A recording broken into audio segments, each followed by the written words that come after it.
I wonder if you've ever heard Rudyard Kipling's poem, If.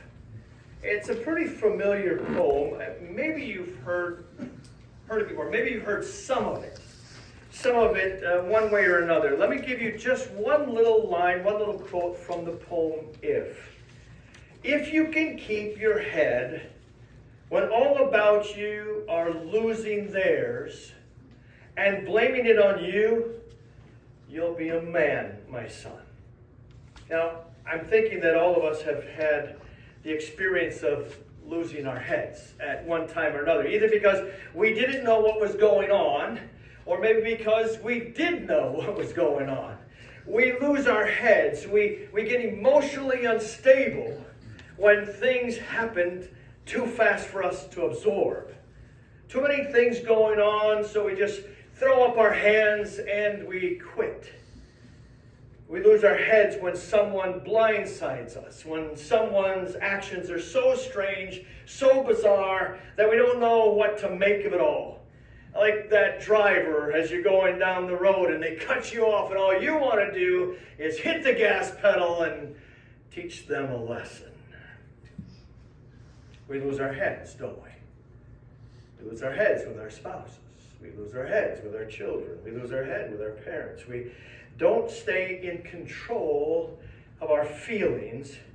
And I imagine we all do it. I imagine we would like to be cool, and we'd like to stay calm under stress.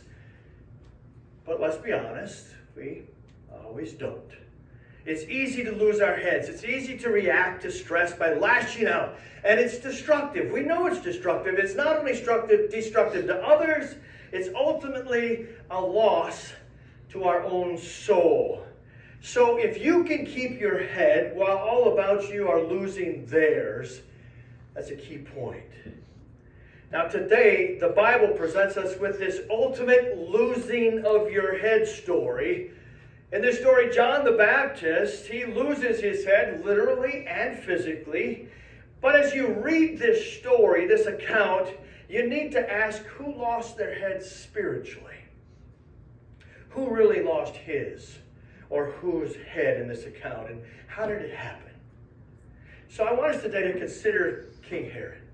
He's the tetrarch of Galilee, whose father was Herod the Great. And you remember Herod the Great was the one who had all the innocent babies killed when Jesus was born, all those 2 years and younger. Herod, who had managed to lure his wife, Herodias, away from her first husband, Philip, who was actually Herod's own half-brother. And by the way, if you want to get into the very complication of this story, try this. Herodias was, first of all, Herod's niece, or by blood. And she was also, or had been, his sister-in-law. And now, thanks to some fancy legal maneuvering, she is now his wife. And people with training in family therapy would have a heyday with this. Herod had put John the Baptist in prison. John was too much to handle out on the loose. So Herod put him behind bars. Excuse me. Now we come to this colorful scene in which the king's wife Herodias and her daughter Salome ask for the head of John the Baptist. And Herod agrees. Herod takes John's life. John loses his head. But I'm going to ask again, who really lost his head? Who really lost his spiritual head in this encounter, and how did it happen? Well, I say that Herod lost his head. Herod lost his head hoping that he could use power to force things to come out the way he wanted them to come out. Herod's stress came from having to face the truth about himself, and it was tough. But Herod thought he could use power to bully his way through it and make it somehow all come out right. John had seen Herod's sin and had spoken up about it. John had seen that it wasn't right for Herod to flaunt the law of God and then commit adultery with his brother's wife. And a lot of people just murmured in the background. They all knew it was happening, but none of them. They were all too timid to say anything out loud. They didn't want to say what they thought. But not John. John told the truth, and he told it out loud. It's not lawful for you to have your brother's wife. So Herod reacted by slapping John in jail, and then by signing off on the order of execution. It became a question of truth versus power. I don't know if you know this, there's always a curious conflict between truth and power. If you know the truth, you don't have to use a whole lot of power. But if you don't have all the truth, then you think you have to use power to make it happen. If you know the truth, then the truth will stand for itself. But if you don't know the truth, you think you will be improved by forcing it on others. Like the preacher who left his notes up in the pulpit one Sunday morning. And just so you all know, I hide mine before you get here. And someone sneaked up to look at his notes. And in the margin, the preacher had written this note to himself: this is a weak point. So remember to palm the pulpit and yell out loud. If it isn't the truth, you think you have to force it. We think we can power our way past the truth and intimidate others. But to do that would be a loss of our heads. Consider Herod, who cuts John's head off, thinking John was a nobody. But it was Herod who lost his head trying to use power against the truth. Again, think about this. Here's Herod. Think how he lost his head. Herod lost his head because when stress comes from guilt, then guilt makes us find scapegoats. Guilt and shame make us divert the heat away from ourselves towards somebody else. It was Herod who had broken the law, God's law. But Herod decided to make John look like the criminal. It was Herod who was guilty, but he tried to take the heat off of himself by making John look guilty. Now, if you ever played football, you know football coaches will tell you that the best defense is a good offense. When you're backed up against the wall, you've lost if all you do is defend yourself. What you have to do is you have to go out fighting. You got to come out with an attack. And so if you're Herod and you hear John pointing out all your sins to the people and that you know that you could lose big time, what do? You lose your head. And you know that's what you do. If you're guilty, then you look for a scapegoat. You look for someone else to blame. And you try to put the finger on someone else. To play the blame game, you attack. Now let me just take a minute and comment on what we would call accumulated guilt. Accumulated guilt is one of those things which builds up in us. It accumulates over time. It's not, well, I've done this bad thing, and that's it. It's behind me. It's over now. No, it's more like, I've done this, and it's still with me. And then I did that, and that's with me too. And then I did this, and then I did that, and then something else, and it's all builds up, and it accumulates. All this guilt. And at some point, it breaks out in a thunderstorm of hate, drenching everybody else. And Herod's a great example of this accumulated guilt. Herod, the historians tell us, had already executed several of his own sons. Imagine being so cruel and so threatened that you would kill not just one of your sons, but several of them. In fact, they had a popular saying back in the days of Herod that it was much safer for Herod's pigs than it was to be Herod's son. Now just think about how much accumulated guilt this man was carrying. Just think about how much shame and guilt and burden he's carrying around every day after all of that. It's no surprise to see him lose his head and lash out at John the Baptist. You see, guilt makes us lose our heads and find somebody else to blame. Once again, consider Herod. and how he lost his head. Herod lost his head because he had not sorted out this love-hate relationship that he had with his opponent. Herod found it hard to deal with John the right way because he couldn't get it straight in his own mind exactly how he felt about John. You just heard the text. Listen to it again, how instructive it is. Herod feared John, knowing that he was a righteous and holy man, and he protected him.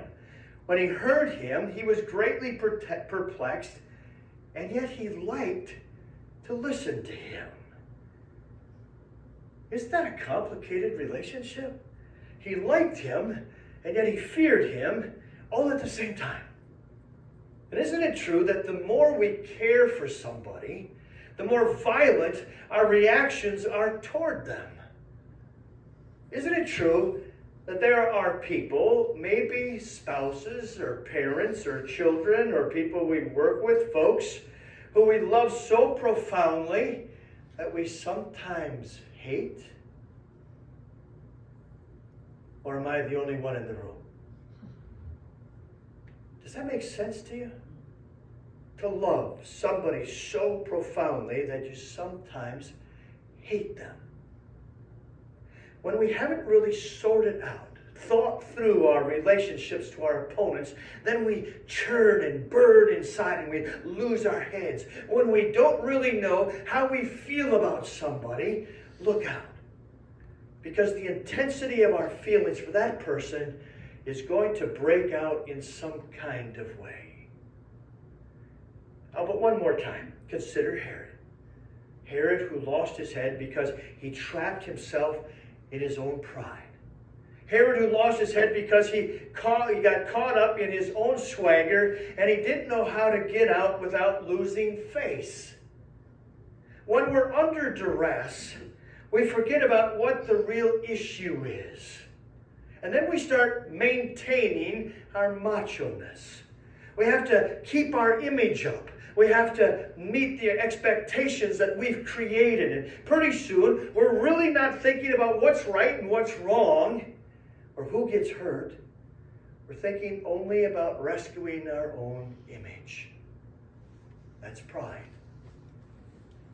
And Mark tells us that when they asked him to behead John the Baptist, Herod was deeply grieved. He didn't really want to do this. Somehow, something deep down inside of his depraved heart, he still knew that it wasn't right. But listen to his motives as Mark reports them. Yet out of regard for his oaths and for the guest, he did not want to refuse her. Out of regard for his oaths and for his guest? Poor Herod, king though he be, he is at the mercy of his own foolish promise and the shallow, misguided expectations of his friends. That's pride. How many of us have gotten suckered into doing things just because the crowd was doing it? And we didn't want to back down.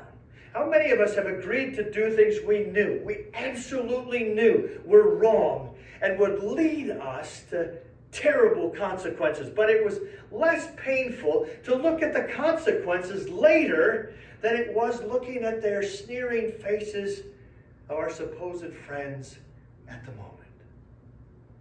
How many young people have been gathered into gangs and violence, not because they were truly violent people, but because it was the gang's ritual and the gang's expectations? How many of us fall in with the atmosphere of the day because we cannot and will not resist the mood of the hour?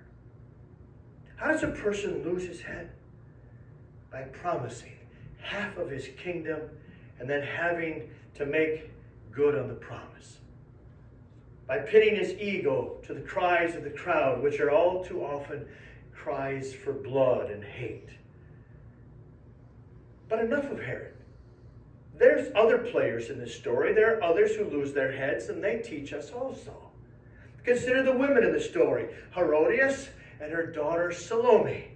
Consider how they lost their heads amid the tossing of their curls and the pretty pink lipstick. Consider Herodias, the king's niece, I mean the king's sister, I mean the king's wife, all rolled into one.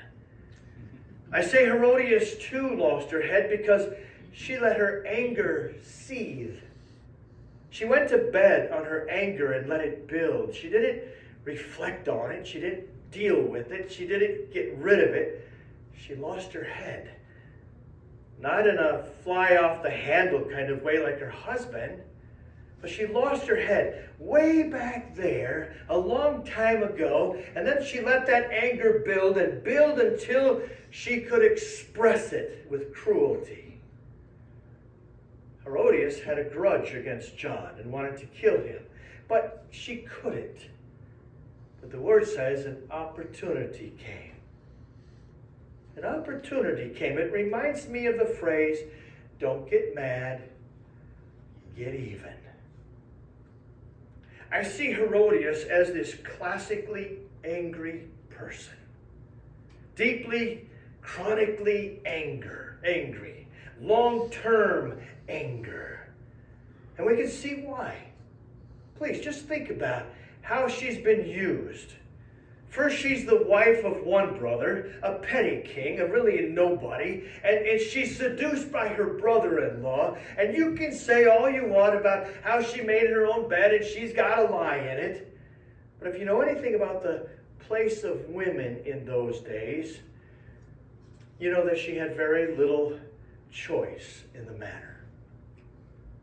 She had no strength to fight off Herod. And I don't mean physical strength, I mean political strength. All he had to do was denounce her one time and she'd be a goner for the rest of her life. So Herod used her even before she married him. That's a source of anger. And then there was John, preacher John. John is running around the countryside thundering God's law. He's a fanatic for God's truth. And his number one example, his favorite sermon illustration, is the stuff going on in the palace. John could scarcely help himself. It's so obvious. It's irresistible. But Herodias didn't like that either. She didn't like being used. She didn't like being a powerless victim of somebody else's actions. But what is she going to do with her anger? And so she put that resentment away in her heart. She tucked it in there as if it was next year's Christmas present, ready to be opened, to be hidden safely until just the right time. And then, as Mark says, an opportunity came. And she struck. And she struck hard, like a caged tiger. And who knows? Maybe Herodias not only wanted to kill John, but also wanted to hurt King Herod. Who knows? But what she wanted to embarrass her husband as well as behead John. You see, bottled up anger is like that carbonated drink that you shake and shake and shake, and you may not see it on the outside, that anything is happening. Just pull off the top. Find out what spews out. It gets everybody in the wake. Watch out for long-term anger. Watch out for the resentment that has been building up for years. The day of opportunity will come and you won't be able to resist using it. Your anger will lash out and splatter everybody in sight. You may think you've had your day of revenge because your tormentors are injured, but on that day, who really lost their head? Yes, consider Herodias, but consider the other woman. Consider Salome, her daughter. Salome too lost her head. Salome also lost her bearings. And in her brainlessness, her dramatic brainlessness, she added insult to injury for John.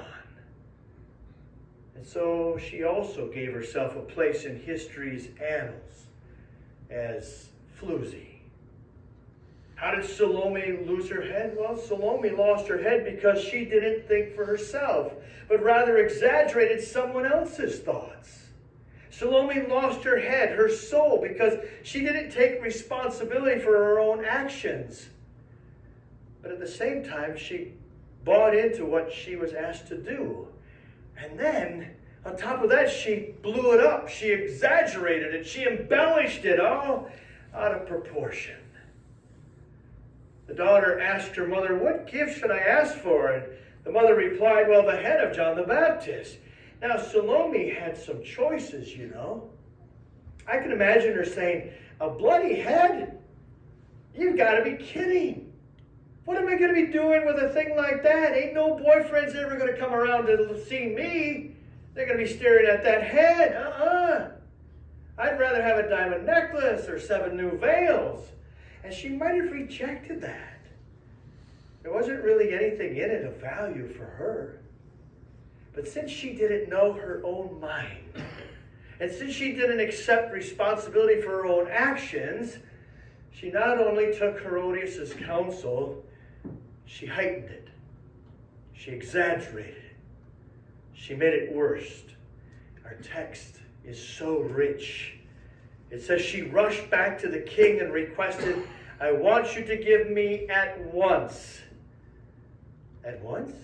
Her mother never said anything about at once. But Salome decided to up the stakes, up the ante. "I want you to give me at once the head of John the Baptist on a platter." The mother never said anything about a platter. Not even Mom had thought about making this into a grisly horror movie. Where does Salome come off making a major showstopper out of all of this? A head on a platter? Give me a break. But you see, when we lose our heads, it means we have not only quit thinking for ourselves. It means that we take the bad advice we get and we play it to the hilt. We exaggerate it, and then we say, "I didn't do it. She did it. The devil made me do it. Not my fault." You see, sometimes people tell you just what they think you want to hear. And most of the time, they shape things so that they get what they want rather than helping you figure out what you want.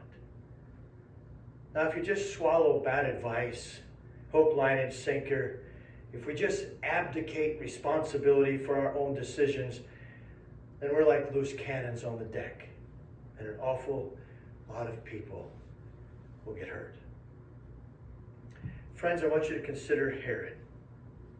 Consider the women, Herodias and Salome, but also consider John. John, who told the truth and paid for it with his head. But there's one thing that John didn't lose. It was his integrity. Consider John. John, who knew his own mind and spoke it and still lost his life. But there was one thing John didn't lose. He didn't lose his soul. Consider John. John, who set aside all the blandishments of false friends and who lost his freedom for it. But there was one thing he didn't lose. He did not lose the love of his true friends who came to place his body gently in a tomb. Consider John. John, who would not change his tune to suit even a king or his mistress, whose death bore witness to their sin. John, you say, lost everything? No, he didn't. Not at all. One thing he didn't lose, one thing they could not and did not take from him, and that was his witness. His witness to the one who must increase while he decreased. His witness to the one who is here, greater is he. His witness to the Christ, whom they also bruised and crushed, and his witness to the Lord, who 3 days later rose again from the grave. Because, friends, you see, you may lose everything, but don't ever lose your head. Would you pray with me? Father, in our world today, it's so easy to get off course, to lose our way, to get frustrated, to pent things up, build things up, and let them explode at some point. So many ways our pride, our selfish ambitions, we lose our head, we lose focus. Remind us of the greatest gift we have, our faith in Jesus. And help us to live that way always. In your precious name we pray. Amen. You can remain seated, but I'd like you to join me in the affirmation of our faith as you find print.